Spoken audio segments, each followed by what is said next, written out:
மைசூர் ரசம் பண்ண போகிறேன். அதுக்கு வேண்டிய இன்க்ரீடியன்ஸு வறுக்கிறதுக்கு மல்லி, மிளகு, மிளகா வெத்தல், ஜீரகம் எல்லாமே போட்டு வறுத்து கொஞ்சம் 2 ஸ்பூன் தேங்காயும் போட்டு வறுக்கணும். வறுத்துட்டு அதை பொடிக்கிறது நல்லா பொடிச்சிட்டு പിന്നെ பருப்பு தண்ணி வச்சுருக்கேன், புளி, டொமேட்டோ, கொஞ்சமாக சாம்பார் தூள், கருவேப்பிலை, கொத்தமல்லி. இது இப்போ பண்ணுறது காட்டுறேன். வறுக்கிறதுக்கு சீஞ்சட்டி வச்சுருக்கேன். அதில் கொஞ்சமாக நெய் விடுறது. மல்லி 3 ஸ்பூன் போடணும்.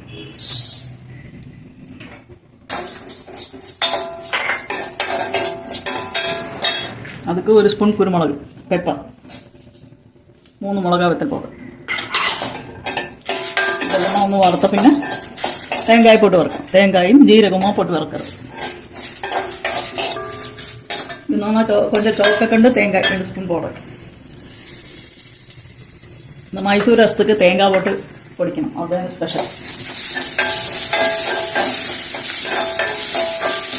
அதிகம் போடுறேன். இது கூட கருவேப்பிலையும் போட்டுட்டு அரைக்கிறேன்.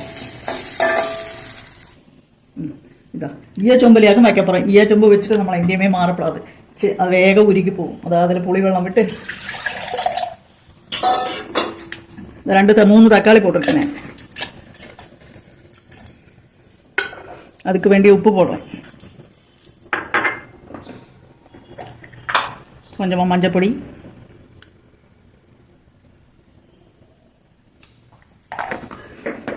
கொஞ்சமாக சாம்பார் பொடி போடுறோம்.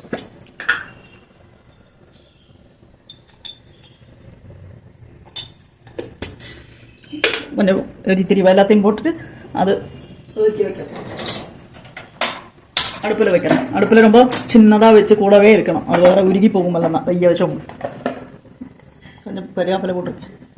ഇതിനെയും கொஞ்சம் കറിവേപ്പില போட்டுட்டு പൊടിക്കും. പുളിവെള്ളം നന്നാ തിളച്ചാച്ച് അതിൽ പെരുങ്കായവും പോട്ടിരിക്കேன். ഇതിപ്പോൾ വറുത്ത അരച്ചത്തെ കരച്ചത്തെ വിടണം.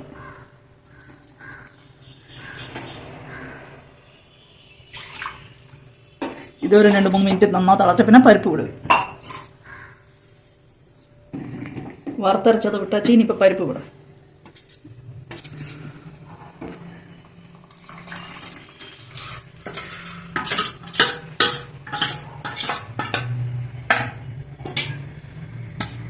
ரசம் பதையத்தான் படும், திளைக்கப்படாது. ஈயச்சொம்பில் வச்சா ரொம்ப டேஸ்டாக இருக்கும்.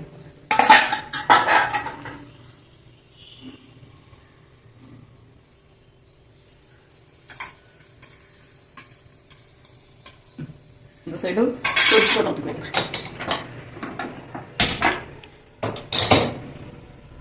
நெய்யில் தான் பொரிச்சு போட்டணும்.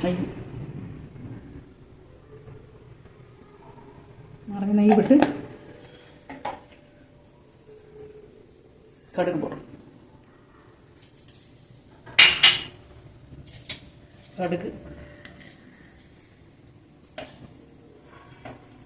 ஜீரகம், மிளகா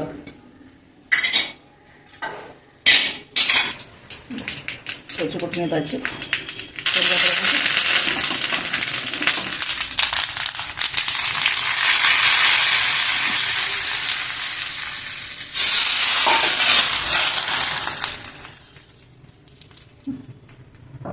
மைசூர் ரசம் ரெடி. ஈயச்சொம்பில் வச்சா ரொம்ப டேஸ்ட்டாக இருக்கும். அது நம்ம இடுக்கி பிடிச்செல்லாம் தூக்க முடியாது.